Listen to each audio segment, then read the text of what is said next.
Well, the weather has snapped back up. It's a really nice Monday, and that means time to talk a little Bixby football. It's Loren Montgomery, the head football coach, as we head into, believe it or not, the last week of the regular season. Heck of a game against Deer Creek. Got down a little early, but I would call that one nice recovery by your football team. Kind of walk us through that at first quarter, coach. We started out hot, had a big play, our very first play from scrimmage, and scored to take the lead. And then Deer Creek was able to answer right back, hit us with a couple of trick plays. I mentioned last week that Coach Embry used to be on our staff, and so he had quite a few things dialed up for us early. And so once we settled down, I think they took the lead 15 to 14. Got a 2 point conversion, and then once we kind of settled in and started playing offense and defense, and we kind of took control of the game. But yeah, hats off to Coach Stanley and those guys at Deer Creek. They did a really nice job coming out with a good game plan. And hats off to our kids for just kind of hanging in there and making some adjustments and playing really fast football after we settled in. I've heard Nick Saban talk a lot about playing against old assistants, and he never much liked it.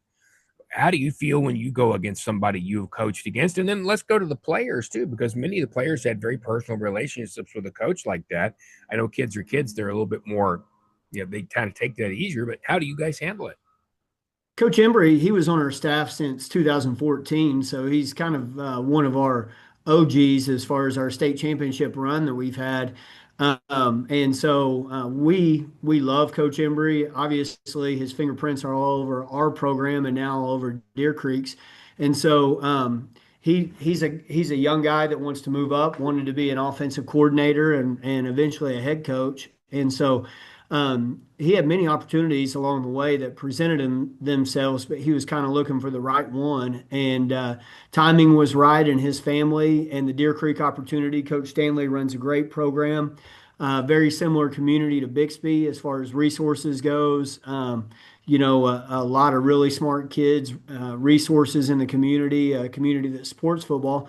And so when we sat down and we discussed that, it was my sentiment that, man, if you want to move up and that's what you want, you need to go ahead and jump and take that. So we only wish the best for Cassie and Austin, and their daughter Aniston as they made the move across the state and are going to do really good things. Well, and that is a program, as you said, that's got the potential to be good for a long time. And that's one of the big keys. But you talked about support. You can't, it's something you just can't buy in a lot of places in Oklahoma, but you get it at Bixby. They get it in Broken Arrow and Owasso, and certainly out at Jinx and places like that. That's something when those I don't want to say little, but those suburban schools do a really good job of it. Is it just because those cities feel closer, Coach? What do you think it is? Well, I know there are certain areas like Bixby. We're a town, right? And so our community supports Bixby High School and Bixby football. And then as far as the resources go in football, you got to be able to feed your kids. You got to be able to buy good equipment. You got to if there's something in the weight room that you need to be able to get that instead of doing without. And we have that ability here in Bixby. We say that we provide, or our quarterback says we're going to provide the best playing experience in the state of Oklahoma for our student athletes, and we really do. Just everything about our facility, about our program. Our kids have resources, and in many cases, better resources they'll have than they will have if they go play on Saturdays in college somewhere. I know that, being a Division two football player, our kids have it much better here than they would at a lot of places at the Division two level and even the Division one level. And so you get that in one horse towns, you get that in communities like Bixby. Yeah, and you mentioned that with a smile when you talk about some of those D2 schools because Northwestern did it again. They are on what a role they are having down in Tahlequah, aren't they? Yeah, Northeastern won the Northeastern, President's pardon me. Yeah. Cup. Won the President's Cup last week against UCO, and then won another one this week. They've gone independent and they played a little team out of California that looks to really struggle, Lincoln, California, but took care of business and won that. And then I don't know if they're necessarily in the playoff hunt, but they'll finish the year with a ranked opponent, and so that might, if they can find a way to beat them, it might give them an opportunity to get into the playoffs or sneak in. Yeah, it'd be great to see that northeastern, pardon me, as I almost said it again. I grew up down in Tahlequah, so I'm quite familiar with the program. Let's get back to your football team, though. Going into this week 10, now you've had a couple of games where you actually trailed and you came back and took leads, which I think is actually good for a team. You have to go through a little bit of adversity like that. How do you feel going to week 10 about this group? Well, we've got some good football players. We got some veterans, and now it just becomes the time that you have to be playing your best football. You have to execute. You have to be playing really well. You have to eliminate penalties, dead ball penalties, things that get you behind the chains. Because each week that we play, we're playing a better opponent. And this week we played Norman, who came into our place last year, week 10, and beat us, and didn't just sneak by us. They beat the tar out of us, and so. A very good football team. I think they've got 7 returning starters off last year's defense and several on offense and are playing at a high level. At one point, um, a couple weeks ago, their only loss had been to Jinx, and so they were 6-1 going into the Deer Creek game, and then Deer Creek stuck by them, and then last week they took a loss to a very good Mustang team in a close one. So you're talking about a really good football team, and we want to play extremely well so that we can be playing our best football as we head into the playoffs.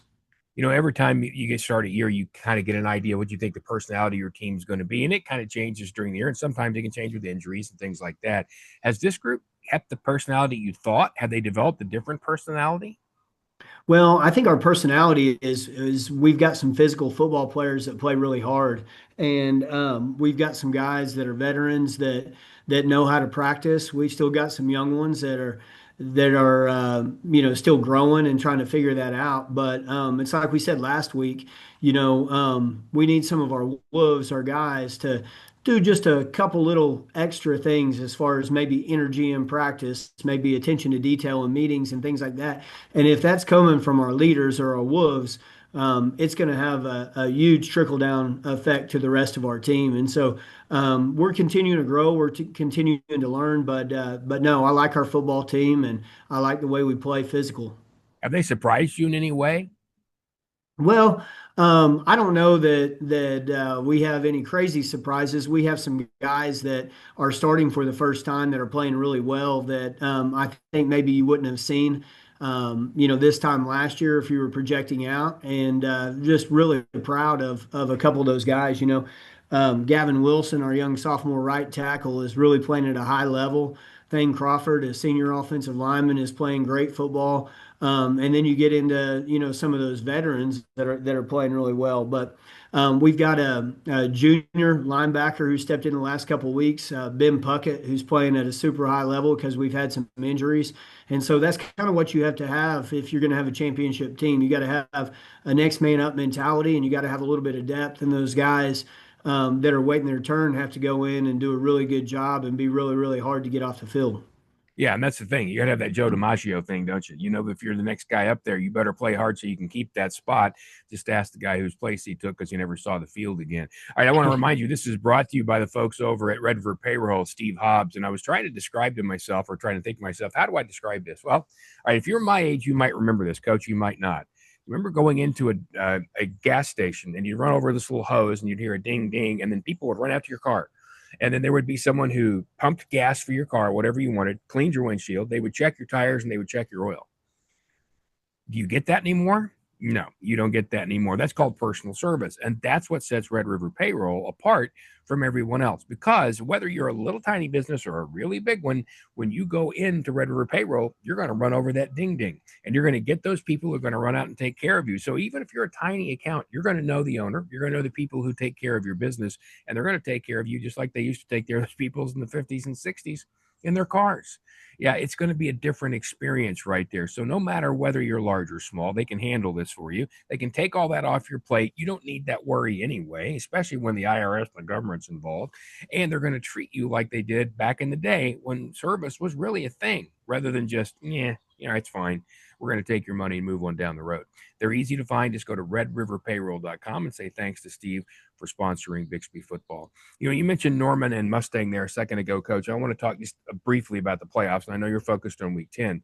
But with Norman, with Mustang, with Deer Creek, with some of the other teams over there this year, to me, it's a better year. Edmond Memorial is a little better, a better year over there than it's been in a while when it comes to, they've always had some dudes, but there's some dangerous teams that might make some playoff runs in this. Do you feel like things have gotten better over there? Well, I know that the last couple of years we've played some really good teams from over there. You mentioned Edmond Memorial. We played them in the semifinals last year, and it was a really good ball game. They're playing at a high level, and we see them each year at team camp. We've run across. They're having a bit of a down year, but Norman North the last several years. Norman, of course, beat us last year in the playoffs. Mustang is as talented as they've ever been. So yeah, like when you're looking at 6A1, there's really good teams, I think, on both sides of the state. Yeah, as we go to the playoffs here, if there were a thing I said you can turn a dial and your team's going to do this, not that they're not probably doing it anyway, going to the playoffs, what would it be? Well, I think execution, if you're asking me what we have to do to make a good playoff run, the teams that can execute and make plays, are the teams that are going to win. In every big game, there's a handful of plays that determine the difference in the game, and it'll be no exception this year. Our guys, we got to get our best play out of our best players, and we've got to do a good job of um, making the layups, as our coaches say, and then also staying ahead of the chains and staying efficient. When you talk about going into the playoffs and making it new, I mean, it's the playoffs, so you should be excited about this. It's why you play the game. You guys have won a lot of titles. A lot of times people can get a little, as Nick Saban says, rat poisoning when that happens. How do your leaders, your older guys, lead these young guys into this playoff so that even if they've done this before, been there, done that kind of a thing, it's not the same to them. They go into this new year like it's never happened before, and somehow they approach it with the same ferocity. How do they do that? Well, I think there's a finality when you hit the playoffs. It's lose or leave town, and I think our guys understand that, and I think there's a little bit of an edge probably to every high school football player in Oklahoma that has the opportunity to play in the playoffs. But there's a little bit of an edge, and that I think dials in your focus just a little bit. We talked about earlier about our Wolves maybe focusing a little more in meetings, maybe bringing a little bit more energy in practice, maybe having a little bit more detail in our practice planning sessions and a level of intent. And so I think naturally when you hit the playoffs, that finality kind of creates a sharper focus. And that's what I would expect out of our team. That's what I would expect out of our veterans. Do your veterans talk to the young guys about it? I mean, either in front of the team, organized, or just going around. Do you see that happening in practice? Well, we do. Each day at the end of practice, one of our players gets up and addresses one of our core values and maybe a person on the team or an example of someone adhering to one of those core values. And those are things that you hear out of our guys. They hear our leaders pointing out, hey, what makes a difference? What makes a difference this week in our preparation? What makes a difference in the way we train? What makes a difference in the way we treat other people? I'm gonna ask this because I think you're gonna probably remember. Do you remember your last game as a player? Oh yeah, of course I do. Yeah, and I think probably most people do. And there's that aspect of the playoffs too for high school football players. Right, right. The reason I'm laughing is because the way you said it. Because I mean, to this day, most of the time, my wife will say to me something like, "How can you remember every play from a game, but you don't remember that I asked you to pick the laundry up or something along those lines?" But there is something about those final seconds. I'll never forget mine standing on a playoff field at Putnam City, having lost a semifinal game 14-7 and watching the final 10 seconds run off, and your entire career runs through your mind. What was your last game? Well, my last game in college was in the semifinals, the Division II semifinals, and we were at Carson Newman and I think Jefferson City, Tennessee.